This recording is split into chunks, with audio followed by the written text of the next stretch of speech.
Hello and welcome to the Spreaker and the news. Here we do the 5-minute Google search of news so you don't have to. This is our weekly show where we discuss some of the most important news in the gaming world. I am the learning gamer, the Sweaty. And I am Lucho the farmer. Thanks for coming together this week to talk about some relevant news. So, from the relevant news of this week, we have on the docket, Microsoft confirms that Halo Infinite multiplayer will be free to play. Steam has been making it tougher to use VPNs to get cheap games, and Splinter Cell is reportedly coming back as an anime series, of course, on Netflix. So, Halo Infinite. Apparently, I heard that there were not like very good impressions about the game, right?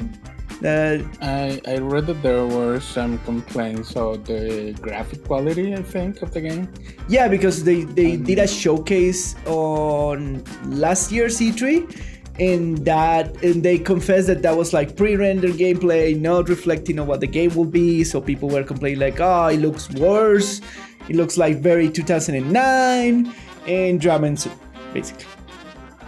I honestly don't think that is that important to be fair. I know, it's better to have a good game than to have like super amazing pre-graphics, I think, right? Yeah. On the world, I think that's the best thing. So, anyways, and especially with like this free-to-play multiplayer thing, it's gonna have microtransactions, so it's gonna be more important for the game to have decent microtransaction model. Absolutely, we prefer that. Than outstanding graphics, in my opinion.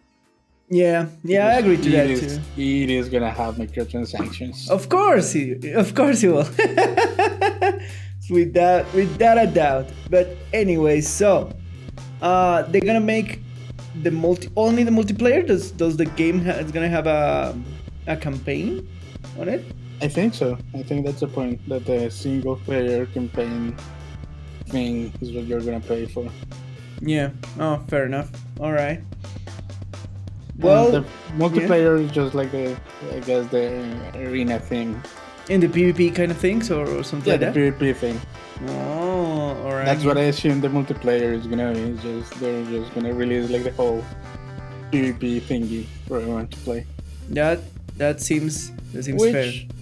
At the end of the day, it's where Halo shines the brightest. Yeah. In my opinion. Yeah. The campaign is kind of. I played, I think, Halo 1. Yeah. I played the campaign. It was kind of meh. Yeah. The player versus player, it's way more enjoyable than anything else? Yeah. Fair enough. I mean, the campaign is like, was nothing out of this world. Yeah. Well, I think it's better. Like, I think it's better for like to entice players to give like free PvP, so people like pay for the campaign or pay for whatever else. I don't even think they care about enticing players to like if you care about the story of Halo. Yeah. For whatever reason. For whatever. Okay. Yeah. You're gonna buy the game and that's it.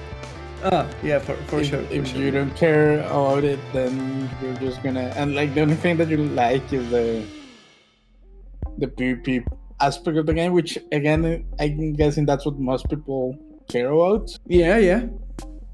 Then you don't have to, and you can go and play, and they're gonna put microtransactions and cosmetics and colors and skins and stuff. Yeah, I get it. A la CSGO, I guess. CSGO, yeah. The different skins for the pistol. Yeah, but hopefully, well, it's looking like the thing is like Halo always, as you say, always have like a great PvP and like gameplay stuff. Like that's always been like quality and like, well, it used to be Bungie, but now it's been done by 343 Industries because Microsoft kept the Halo licenses. It's not that they kept it; they always own it. They always own it. Yeah, they that didn't is true. like you make it sound that they took it away from Bungie. They did not. They hired Bungie to make the game. To make them, yeah, that is true. That is true. That is true. They always own the franchise. It has always been a Microsoft. I wonder if they miss the franchise. Who, Bungie? Yeah. I don't think they have the. I don't think they can deal with more stuff on their plate. That's fair enough. They have enough with Destiny 2, and like that is kind of the take in Halo. Destiny 2 is kind of close to what they want to do in terms of gameplay, and trying to keep that that legacy of Destiny still there, working for them, right? I don't even think that's the case. Why? No, not at all. It doesn't feel anything like that. Really?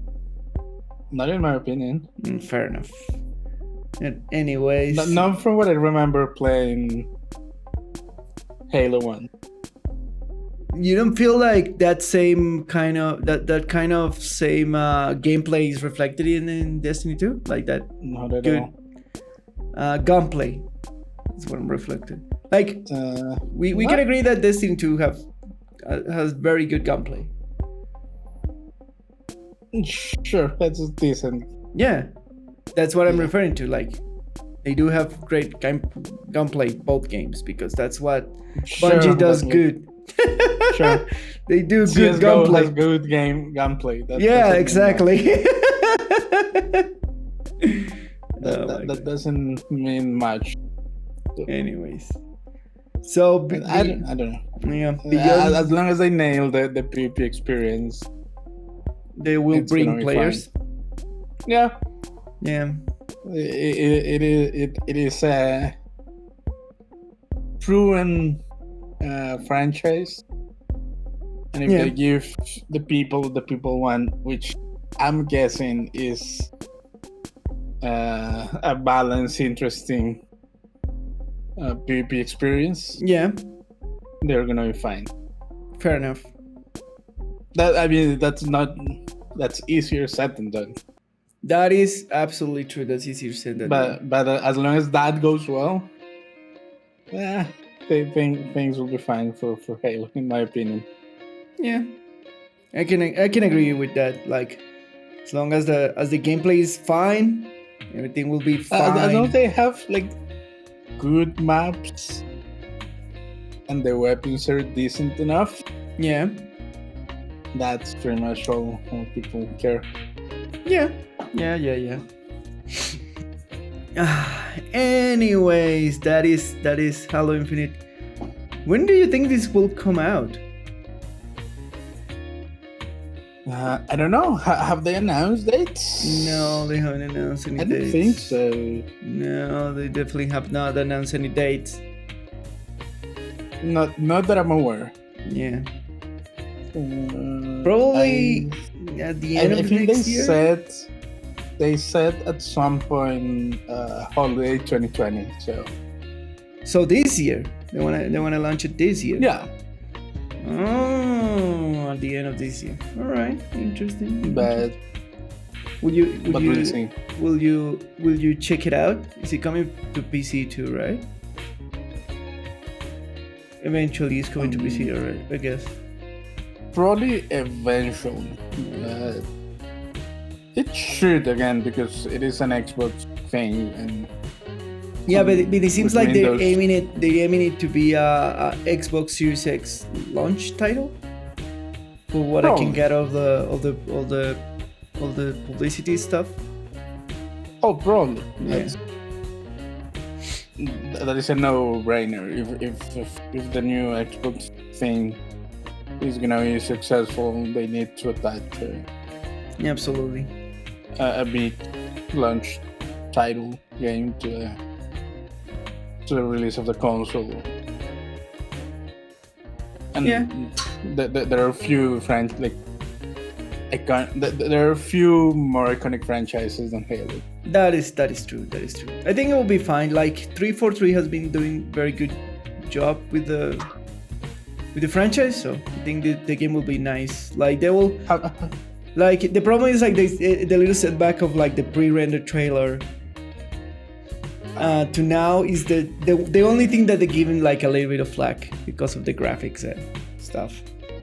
Because after the Anthem thing, nobody's like people are super vocal about like not being clear what is actually gameplay in the trailers and that sort of stuff. Right? Sure. I'd really, again, a lot of times for a first-person shooter to be successful, yeah, the graphics don't have to be top-tier cinematic experience. Yeah. That's not what FPSs are all about. That is true. Anyway, as long as you can click those heads. Click the heads! Well, we wish luck to the Halo people. Hopefully the launch will be nice and the game will be even greater. So, Yep. in our next docket is Steam has been making its offer to us VPN to keep cheap games. I'm guessing that this is meaning like that you can change your region to a VPN so you can get like cheaper currency of other regions Yep. and that sort of stuff. I cannot say anything because I have my Blizzard account in Australia and that's the reason why I can get like Blizzard stuff cheaper, so... Yeah, but it's not like you're changing it. No.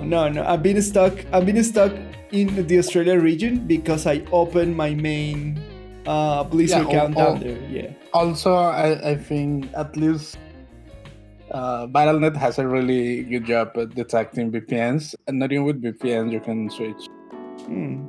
I always wonder why they didn't like switch it for me or something like that.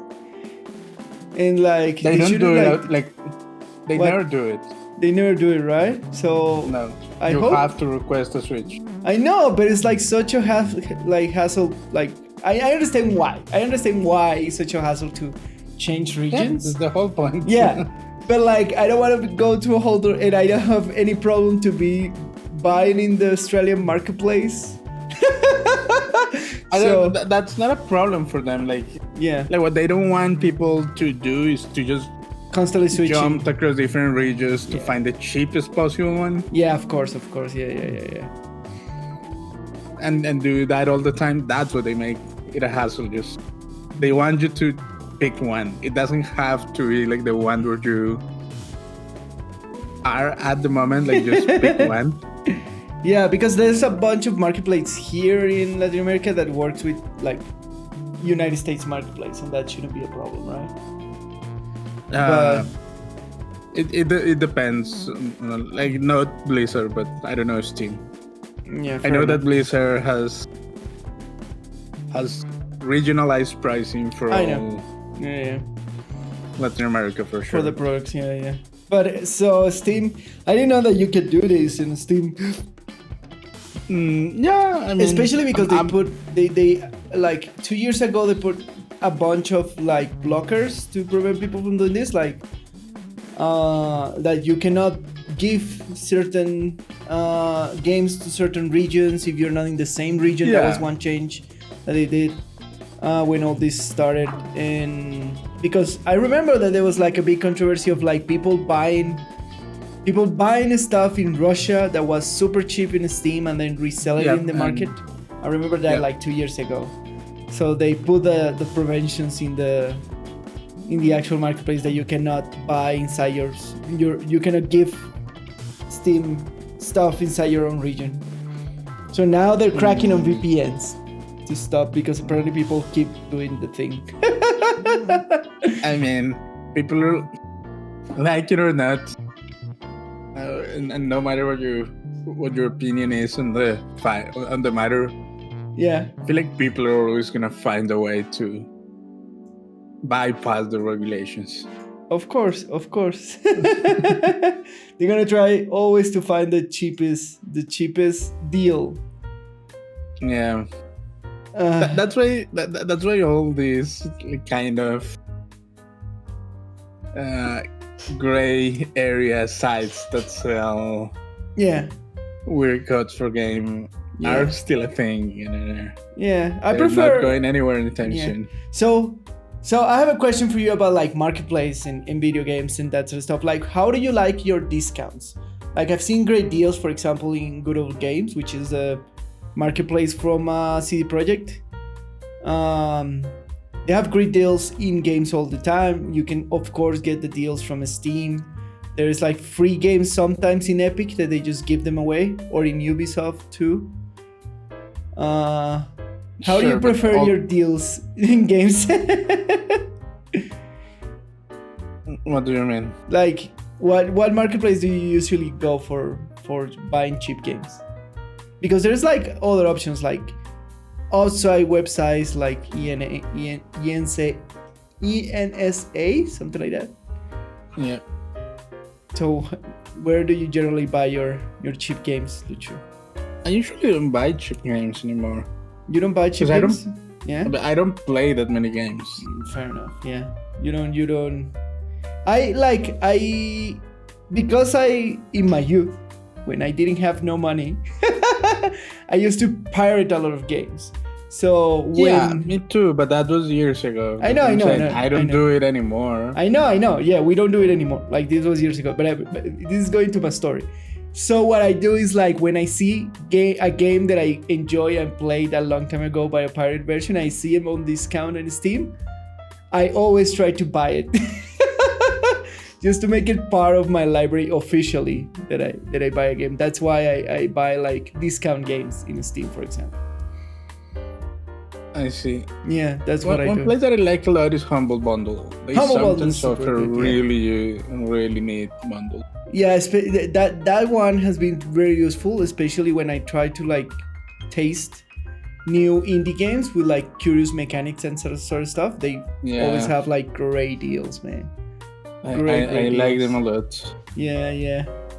I found like good old games from this. They have like very, very good deals, and they always put the developer first in terms of like what is the money that is going to the developer house compared to Steam, of course, right? I think I've never used good old games. They're good. This is a good marketplace. In my opinion. I've heard that it is. I think I've never used it. Yeah, fair enough. But Humble Bundle, I have used it a lot. I love Humble Bundle. There you go. We recommend here in the Sweaty and the Farmer. We recommend Humble Bundle. They always have I love it. Stuff. Like sometimes they have bundles with like big games. Yeah. And they always bundle like some obscure gems of indie games that are correct. Pretty cool. Yeah, please. Yeah. It's a very good deal. But like, hopefully, so this Steam technology hopefully is not like. I wonder how they are detecting this, because like the VPN just simply mask your original IP. Yeah, but the masking stuff. is just a reroute of your trace the packages. Yeah, I wonder if they're not tracing their own packages or something like that. Oh, probably. Yeah, probably. Source. They can also like probably time how long is it taking, and they have averages, and they just flood some of the paths to see how much does it take, and they can make a guess. Yeah, if you're like they can probably not detect it, but like not detect in the sense that they are 100% sure you are, but it's like a very well informed guess. That they suspect. They are very good suspicion that you're using a VPN. Yeah. To put it in some terms, yeah. I see it. It's not that they know that you are using it. They say probably by the fact how networking works. Yeah. How packages travel around the internet, they can Fair enough. They can make informed guesses. That's would be my guess.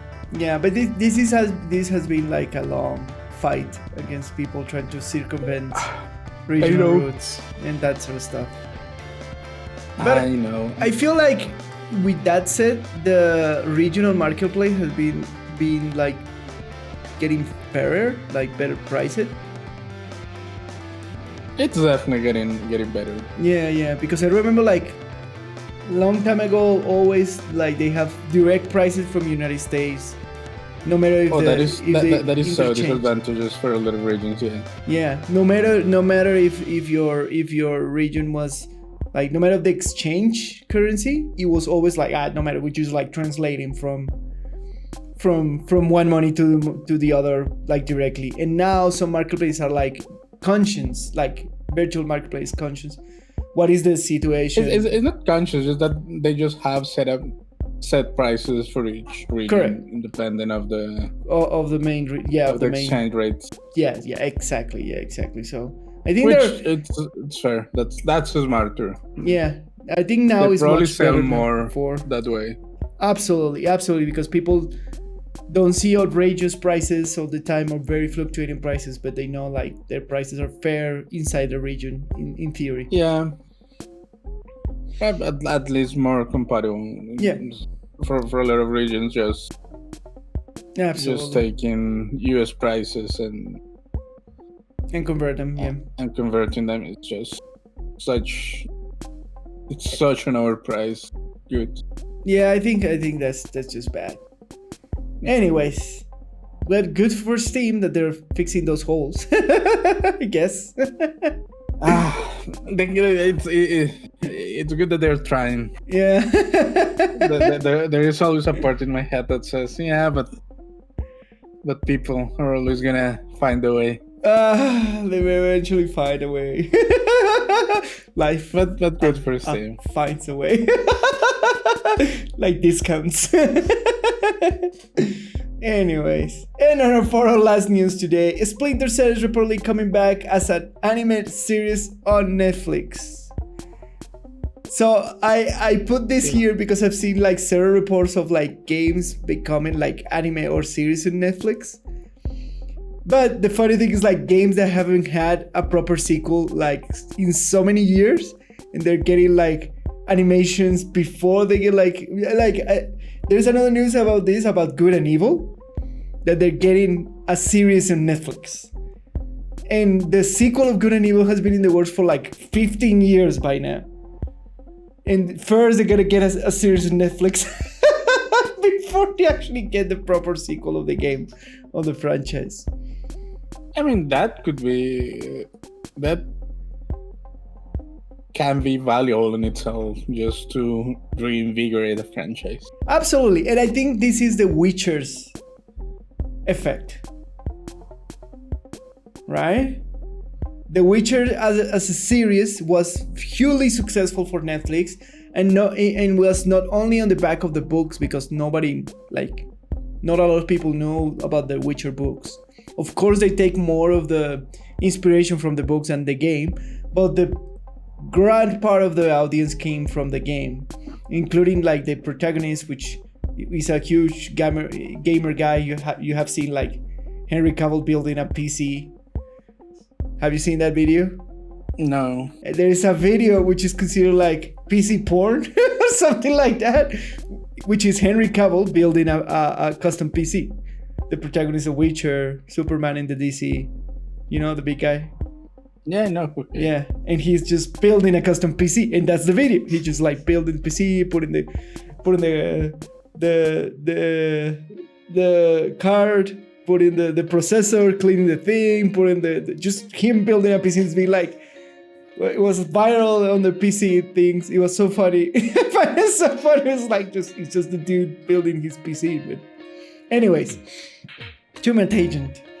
I think this is good. Like, there is a bunch of good stories if done properly, of course, in video games that could run a Netflix series. And Splinter Cell is one of the most interesting ones, because it can be like super easy translated to like police drama or like a spy drama. You know what I mean? I know what you mean. I think they should do their own story.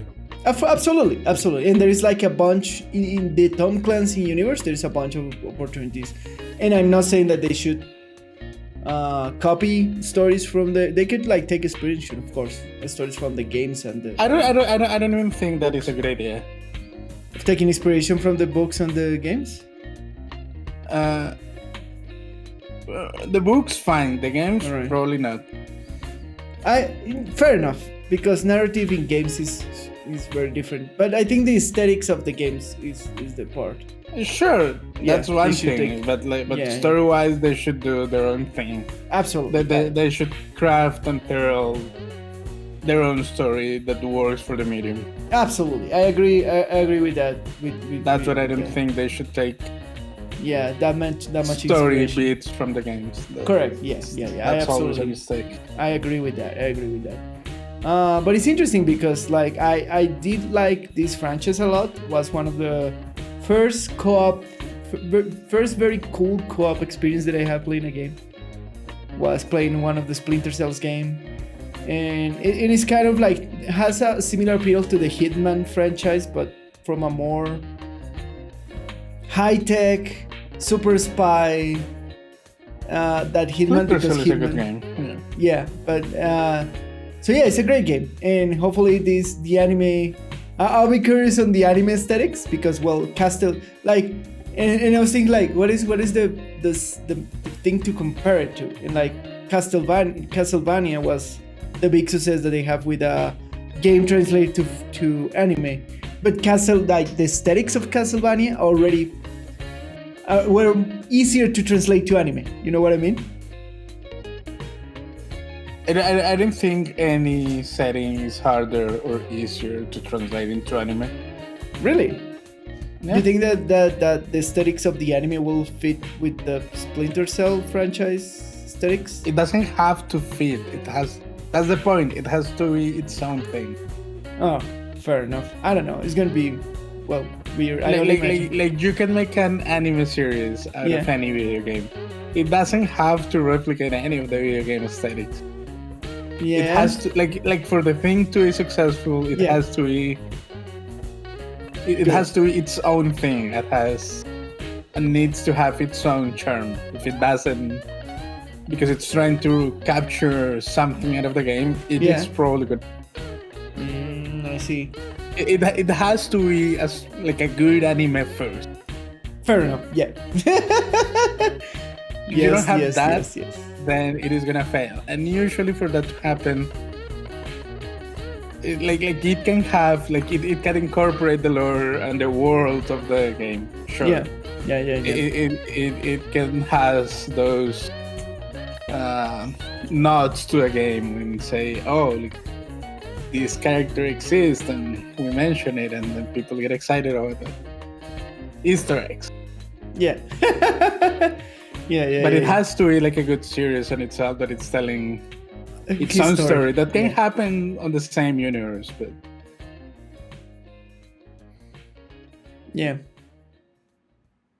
but you know that's my opinion. That's why that's why a lot of the franchises that have gone from video game to movie / TV series / animation, whatever. Yeah. That's what they fail because they're not their own thing. Fair enough. Yeah.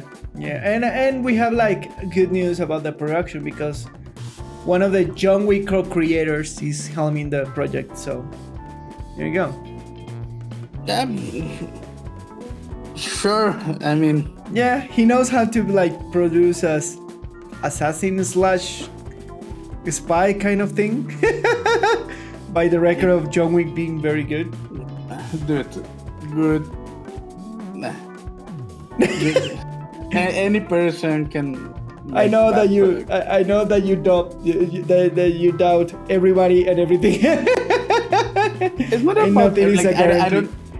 That's not the point. Like I don't doubt that the guy is a really talented producer, director, whatever. Yeah. And that's not what I'm doubting. It's just he's not doing everything on his own. That is true. That is true. He's not doing Like for these projects to be successful, you need, like it or not, you need a lot of pieces to fall in place. Absolutely. But it looks nice. I will for sure check it out because the Castlevania Netflix series was great. So I think I will for sure check it out, the episodes. Hopefully it's very cool because I really like the franchise. I really like the Splinter Cell franchise. It will be interesting for sure. Yeah. But I hope they're set on doing their own thing and telling their own stories instead Absolutely. of trying just to replicate, I guess, the Whatever. old Splinter Cell. Yeah. And that is it for the news, my friend. That's all for this week's news with the Sweaty and the Farmer. My name is Lucho, and you can find me on Twitter at Luis G. Polanco. And I am the Lone Name Gamer, and you can find me on Twitter at the Lone Name Gamer and on Twitch on twitch.tv/Lone Name Gamer TV. Oh my god. Where I stream Mondays to Fridays. What? When I stream on Mondays to Fridays. Don't forget to share, to like, to subscribe, to give us a stars or whatever you wanna in the thing that you're hearing us, and to support us, send us cool messages, leave us comments, click the notification bell if you're watching us on YouTube, that helps too. Leave us a comment with whatever you want, that helps us a lot too, and do everything social that will benefit to grow this amazing content that hopefully you enjoy, because we like to do it for you. We enjoy doing it. Anyways, please be nice to the Sweaty the Farmer and the news. See you next time. Bye. Bye.